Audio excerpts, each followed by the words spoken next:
So I have reason to believe that all this discrepancy between the male and female species comes from an event where the Earth used to not always be what it is now. It was in great standing, and it was probably in balance, where the feminine and masculine was imbalanced.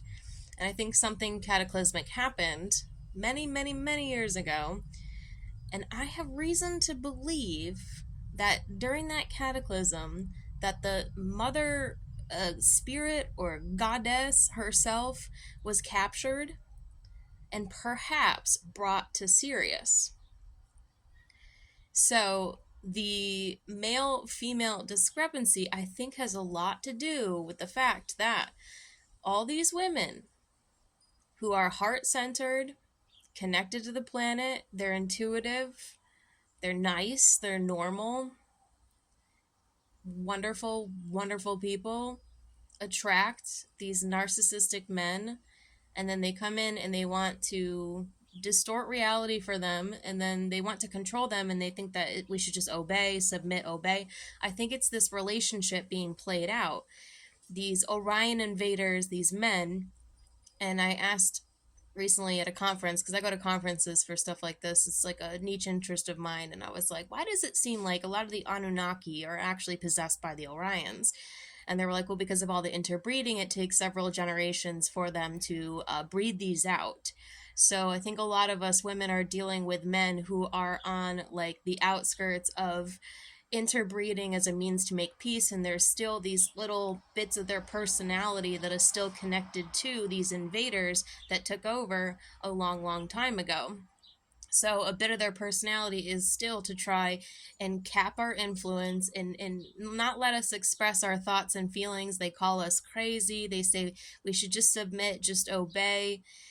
I'm not mad about men who lie and cheat and do weird stuff. I'm not mad about men who are so weak and dumb. They just let some dumb hoe take over and cheat and seduce, because I don't want a weak man. I don't want any weird offspring of no Nephilim, Orion affiliated a-holes. You don't want that. So you should just, instead of being mad, be grateful that you're like, I would not submit to that.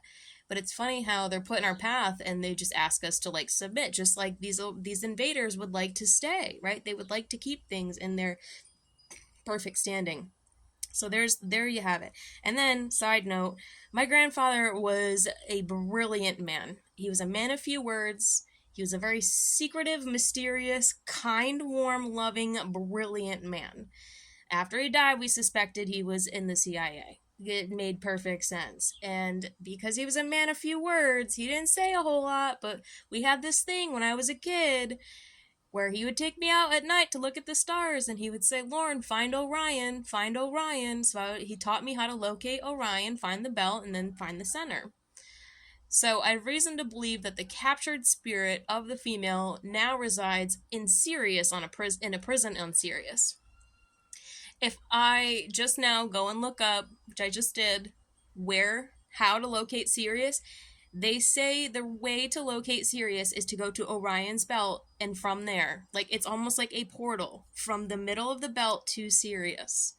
So I think my grandfather wanted to leave me with a very powerful message that was something secretive and occulted, that he knew that we were related to these people, and perhaps he knew the prophecies of the future. He died too young to even ask, but he's in my dreams.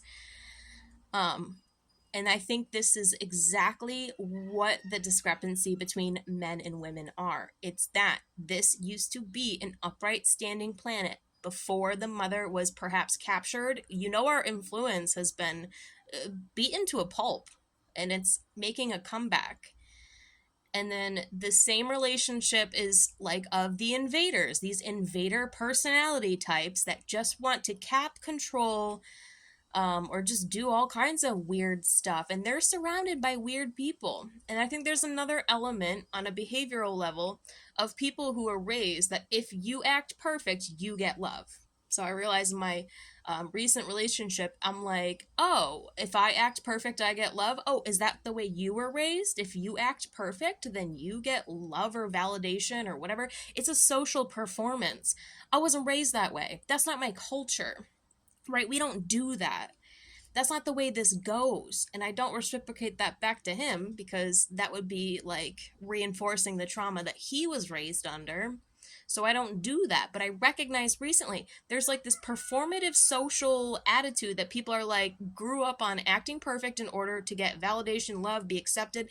And I realized that they're all hanging out with each other now in cults, and they're the ones that are really mad about people like me, women like me, that are breaking the cycle, right? Breaking the curse, breaking that generational curse and trauma of this planet virtually being taken over on an existential level. This is how it translates. This is why relationships are as strained as they are, because there's a prideful nature that has been attempted to be bred out of dropping the pride and recognizing that the only true key to power is respecting and being in balance with the feminine.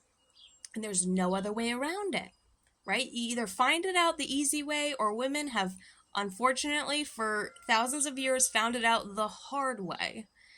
But this is the deep, deep seated freaking origin of this issue.